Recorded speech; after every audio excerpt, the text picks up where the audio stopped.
Morning to all of you. આજે આપણે યુનિટની ચર્ચા કરવાના છીએ ઓટોફેબ ટેકનોલોજી વિશે.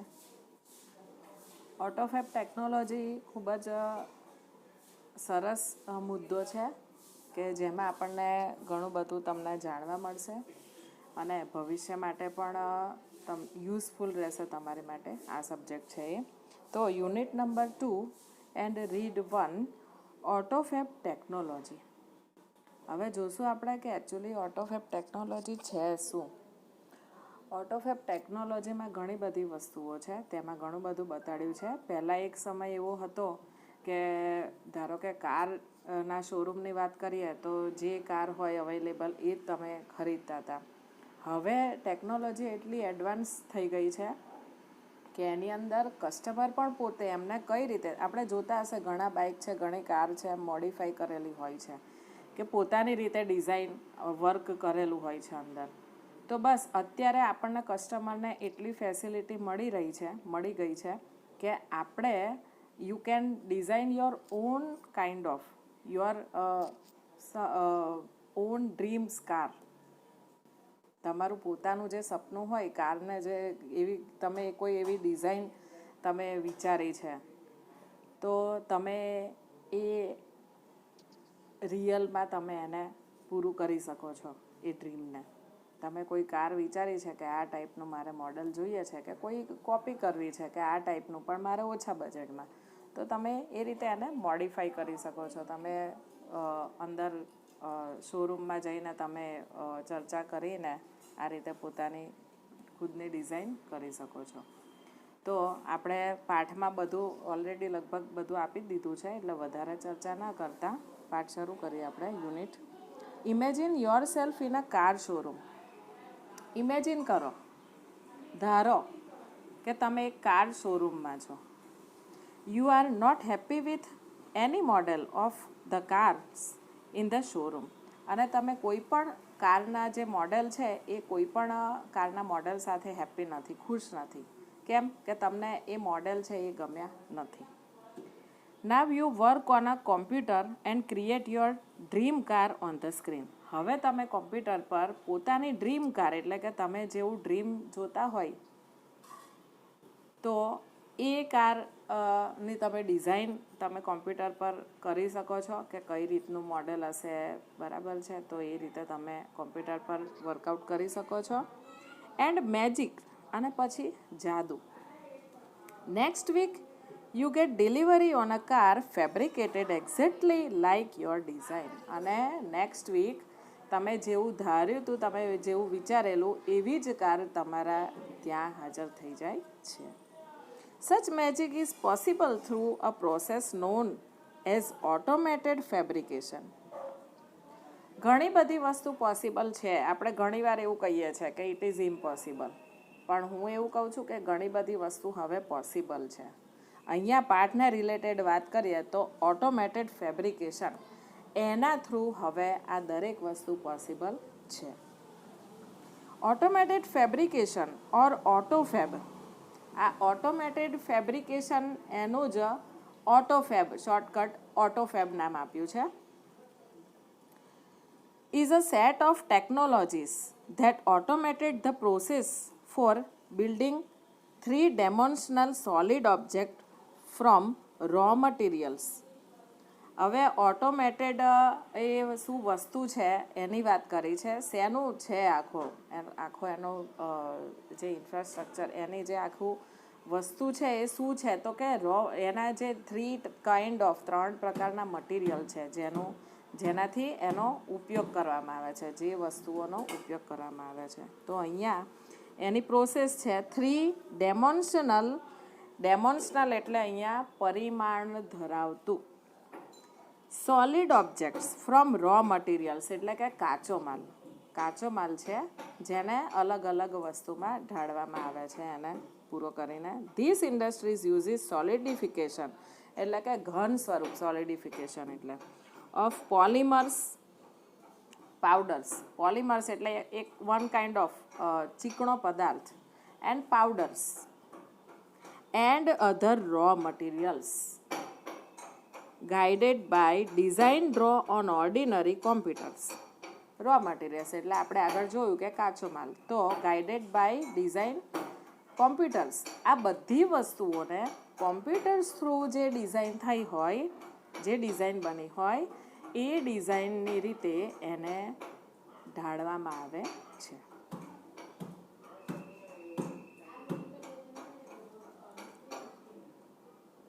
Now it will be possible for human beings to acquire powers to manipulate the properties of matter.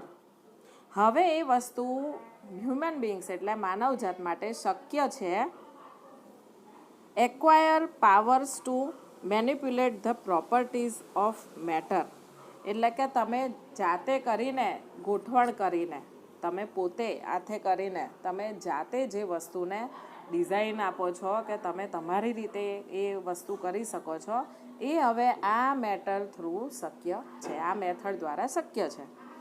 ઓટોફેબ is now creating opportunity for manufacturers to satisfy the unique needs of customer. હવે autofab through એ શક્ય છે કે કસ્ટમરને, આપણને એટલે કે હું ને તમે, આપણે બધા, આપણને ઓપોર્ચ્યુનિટી, તક મળે છે કે આપણે જેવી ડિઝાઇન જોઈતી હોય, આપણને જેવું જોઈતું હોય કોઈ વસ્તુ, તો એ રીતે આપણને પૂરું પાડી શકે છે, એ વસ્તુ મળી શકે છે આપણને. અને satisfied the unique needs of customer. આપણી યુનિક એટલે કે અલગ, જે આપણી અનોખી, જે આપણી જરૂરિયાતો છે, જેમ કે કારની જ આપણે વાત કરી કે મને પણ એવું હોય, દરેક વ્યક્તિને એવું હોય કે એની પાસે કાર હોય, એની પાસે બાઇક હોય, સાયકલ હોય, તો એ બધા કરતાં યુનિક હોય, અલગ પડતી હોવી જોઈએ ડિઝાઇન. તો એ હવે એ શક્ય છે અને એ અહીંયા આપણી જરૂરિયાતો હવે એ નીડ્સ પૂરી કરી દે છે. Inviting the customer who the design, development and production process will lead to the expected new product. Customers છે એને હવે કેવી ડિઝાઇન કરવી છે, development and production process, production એટલે કે જે વસ્તુનું ઉત્પાદન છે એની પ્રોસેસ, lead to unexpected new products. એના દ્વારા અનએક્સપેક્ટેડ, આપણે આશા પણ ના રાખી હોય એવી પ્રોડક્ટ્સ હવે આગળ બની શકે છે. ઇન ઓટોફેબ ધ કસ્ટમર ઇઝ કો કન્સ્ટ્રક્શન. કસ્ટમર ઇઝ કો કન્સ્ટ્રક્ટર એટલે કે નિર્માણ કરતા. ઓટોફેબમાં હવે એ શક્ય છે કે કસ્ટમર છે એ પણ કોઈ વસ્તુની બનાવનારા હોઈ શકે છે. નાવ પ્રોડક્ટ લાયબિલિટી એટલે કે પ્રોડક્ટની જવાબદારી. Other risk and patent rights may be shared with the customer. હવે કોઈ પણ પેટર્ન છે કે કોઈ પણ, કસ્ટમરને હવે હક છે, અધિકાર છે કે એનું જે પણ પેટર્ન છે, જે બનાવટ છે, એનું કઈ રીતની શું કહેવાય, લાઈફ ટાઈમ એની જે ગેરંટી હોય છે, એની એસેસરીઝ છે એ કયા પ્રકારની છે, શું છે, એ કસ્ટમરને હવે પૂરેપૂરો હક છે એને જાણવાનો અને એને કેવું જોઈએ છે એ વસ્તુ સામે રજૂ કરવાનો. Automated fabrication will have dramatic impact on society. સમાજમાં પણ ઓટોમેટેડ ફેબ્રિકેશન છે એની ખૂબ એની અસર સમાજમાં પણ હવે થઈ છે, કેમ કે બધી જ જગ્યાએ, દરેક જગ્યાએ અત્યારે કોમ્પિટિશનનો જમાનો છે. એટલે કોમ્પિટિશનનો જમાનો હોય એટલે દરેક જગ્યાએ આ વસ્તુની અસર તો જોવા મળવાની જ આપણને. હવે આગળ છે better product quality. Better product quality એટલે પ્રોડક્ટ છે એની ક્વોલિટી સારી, એની ગુણવત્તા, એની ક્વોલિટી સારી હોવી જોઈએ, એના વિશે ચર્ચા કરી છે. The automated method of inspection and assembly will improve the quality and durability of products. One effect is that car, television, refrigerator, etc. હવે અહીંયા ઓટોમેટેડની મેથડ એવી બની ગઈ છે કે પછી એ કાર હોય, રેફ્રિજરેટર હોય કે કોઈ બી વસ્તુ હોય, તો એની અંદર એની જે લાયબિલિટી છે એ કેટલું ટકાઉ છે, એની ડિઝાઇન કેવી છે, એ બધી જ વસ્તુ મેટર કરે છે અને એનું પૂરેપૂરું કસ્ટમરને સંતોષ થાય એવી રીતે એને બનાવવું, એ વસ્તુ હવે ઓટોફેબ ટેકનોલોજીમાં છે શક્ય. We last much longer than earlier models. Therefore there will be decline in need for replacement. દરેક વસ્તુ હવે શક્ય છે. અહીંયા જો આપણે પ્રોડક્ટ્સની વાત કરીએ તો ઘણી વખત એવું થતું હોય છે કે પ્રોડક્ટ્સની અંદર આપણે ઘણી પ્રોડક્ટ્સ ખરીદીએ છીએ, પછી સારી નથી નીકળતી, એને તમારે ફરી પાછી ચેન્જ કરવી પડે છે, કાં તો રિપેરિંગ કામ કરાવવું પડે છે, બરાબર છે. તો અહીંયા એ બધી બાબતોને લઈને વાત કરવામાં આવી છે કે કોઈ બી વસ્તુ હોય તો બેટર પ્રોડક્ટ ક્વોલિટી, એટલે પ્રોડક્ટની ક્વોલિટી છે એની પર ખાસ ધ્યાન આપવામાં આવે છે. સેકન્ડ નંબર, મોર રિસાયકલિંગ. ખૂબ જ અગત્યની વસ્તુ મારા ને તમારા માટે, આપણા બધા જ માટે. રિસાયકલિંગ તો આપણને બધાને જ ખબર છે, વેસ્ટમાંથી બેસ્ટ બનાવવું. આ 15મી ઓગસ્ટ ગઈ ત્યારે બિગ બજારનું મને ખબર છે કે બિગ બજારમાં આગળ સ્ટોલ કરેલા હોય છે, અને જે પણ ભંગાર એટલે કે મિક્સચર બગડી ગયેલા હોય, ઓવન બગડી ગયેલું હોય, તો આવી બધી વસ્તુઓ લેવામાં આવે છે. તો શું એ લોકો પછી સામે તમને રિપ્લેસમાં નવી વસ્તુ આપે છે, સમ કાઇન્ડ ઓફ મની, એટલે થોડાક એની પૈસા નક્કી કરેલા હોય, એટલા પૈસા લઈને પછી નવી પ્રોડક્ટ આપણે લઈએ છીએ અને જૂની વસ્તુ આપી દઈએ છીએ. તો તમને શું લાગે છે એ બધું ભંગારમાં જતું હશે?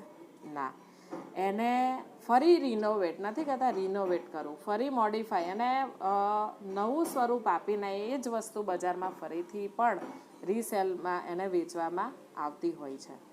સારી જે અંદર બધી એસેસરીઝ હોય એ કાઢીને એનું જ ફરીથી ઉપયોગ કરવો, એને રિસાયકલિંગ કહેવાય. તો અહીંયા એની વાત કરી છે. Instead of buying the latest model of car or throwing away old toaster, the customer will return their older model and get back new model fabricated from old stuff. જૂની વસ્તુ કાઢી નાખવી કે ફેંકી દેવી, એની જગ્યાએ કસ્ટમર એ જૂની વસ્તુ આપીને નવું મોડેલ લઈ શકે છે.